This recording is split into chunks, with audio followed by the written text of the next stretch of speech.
Every religion has part of the philosophy of life in it. Each religion was given to a particular type of people at a particular time and place.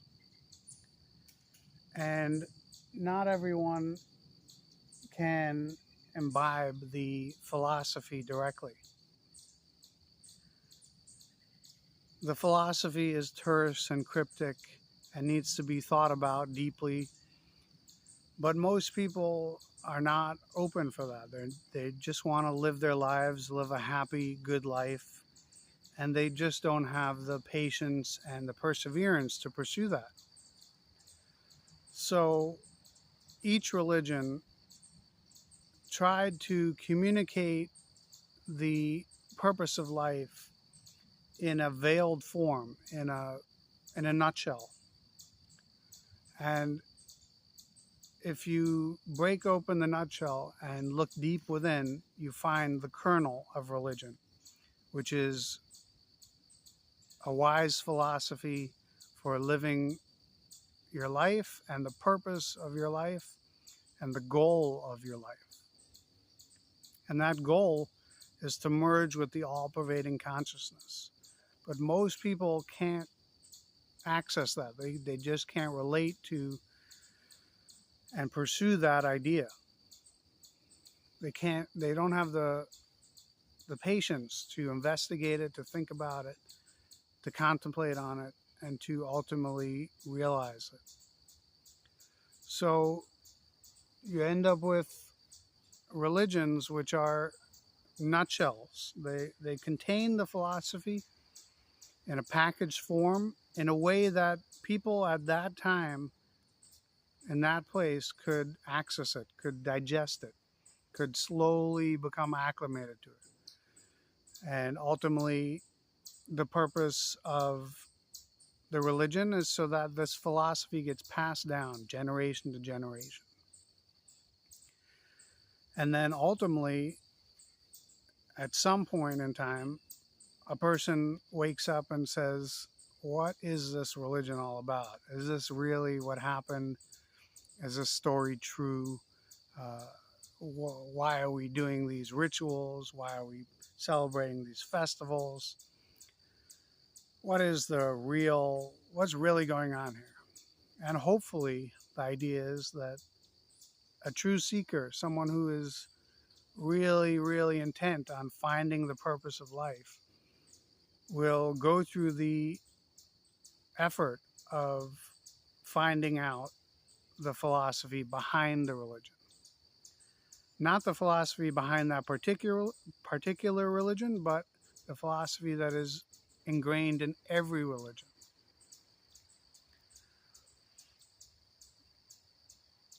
So it takes 1 in a million or 1 in a billion.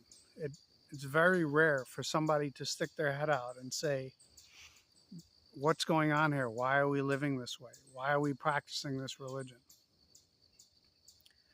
And this could be the reason why in Moses' explanation of his history, his origin story, his ancestry, you find that it's 10 generations between each person who stuck their neck out and thought differently than everyone else.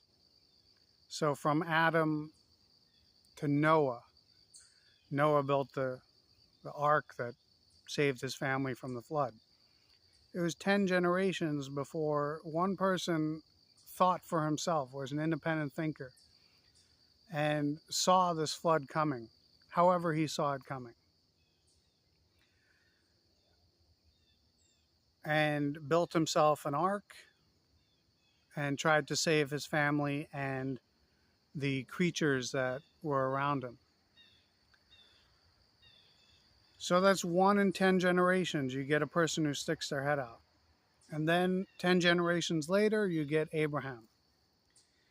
So Abraham is the first one who thinks about this concept of God. and tries to pass it down to his offspring, Isaac.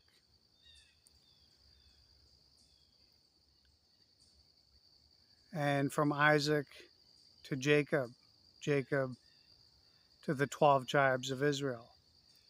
The 12 tribes of Israel descend into Egypt because they need to survive. They need food during a famine. And one of the tribes, Joseph, is in charge of the granary, the food that has been stored up.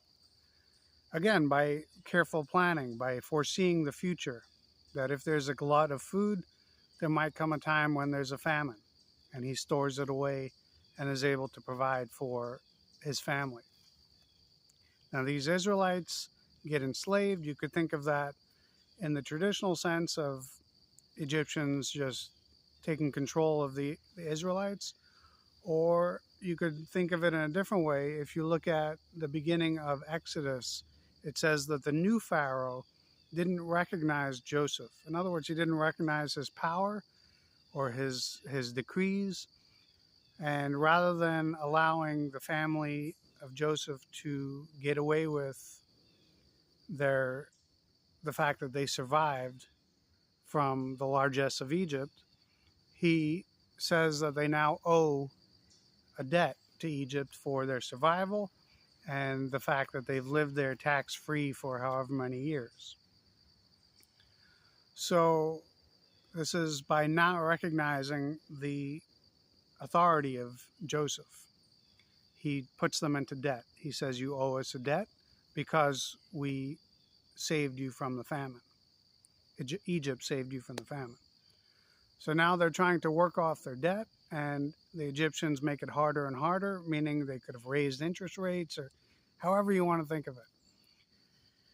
And then Moses comes along and redeems them from their enslavement. In other words, maybe he organizes a rebellion where he says, this is not right. He tries to declare bankruptcy or tries to get some debt settlement out of it, but that doesn't work out. So they rebel physically, perhaps bring about these 10 plagues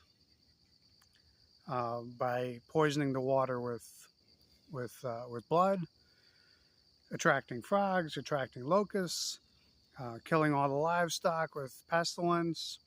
These could have been perpetrated by a human being who had a strong intellect, who was able to think, reason, and investigate how these things could be made to come about.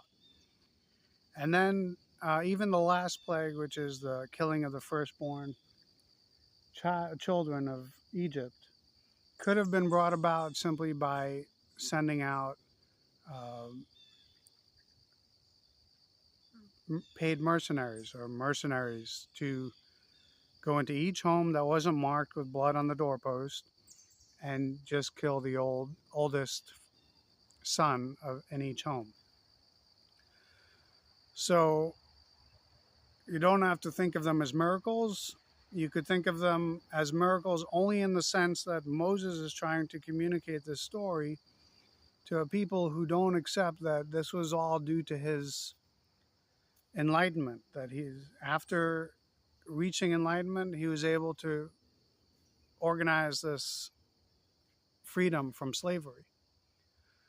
So he's maybe describing it to them sarcastically, or maybe to the second generation as, God did this because he is merged with God. Moses has merged his personality, his identity with God. He has removed the ego. He has allowed consciousness to be what he is. In other words, to identify completely with it as his own self. So when he says God did something, he's really saying this came about because of something that I organized, because I'm identified completely with consciousness, with God. The people of Israel took the word God literally as some entity that brought about these miraculous events and got stuck in it. They just didn't have the capability to reason through it or to pursue the formless reality that Moses was trying to lead them toward, was trying to point them toward. So the religion, the entire religion that's given out, is just to try and get you to question, what is this story all about? How are we supposed to accept that this is actually what happened, that this Red Sea split and that the Egyptians were drowned in it? How are we supposed to accept all that? And why are we living this way? Why are we following these rules that Moses gave to the Israelites thousands of years ago? And it's meant to get you to question, what is the purpose of life? Where do we come from? What's the origin of life? What's the purpose? What's the goal? What should we be seeking? Or what are we actually seeking in everything that we do? When we seek the fulfillment of a desire, we're seeking some satisfaction. So life is about seeking the ultimate satisfaction. And that ultimate satisfaction can only be found in the complete identification with pure consciousness, which lacks nothing, which is beyond the world, which is infinite, which is all-pervading, which is beyond space and time. So religion is meant to attract you or force you to think. It's meant to get you to think. It's meant to encourage thinking and questioning and get you to reason your way out of whatever bondage you find yourself in this world. If you're in debt, or if you're enmeshed in a family life or community and you just feel stuck, or you feel, even a famous person, you feel stuck, you can't go out, you're in bondage to your home, to your privacy, because the moment you step out of your house, everyone wants to get a picture with you, everyone wants your autograph. So there's no freedom out there. So there's a sense of bondage, of limitation. And the purpose of life is to seek the infinite, which is not bound, which is not limited. So all of religion, I only take Judaism because that's what I was raised with, but all religions are meant to lead you back to this ancient philosophy, the purpose of living. Jesus said that the kingdom of God is within you. That's almost directly saying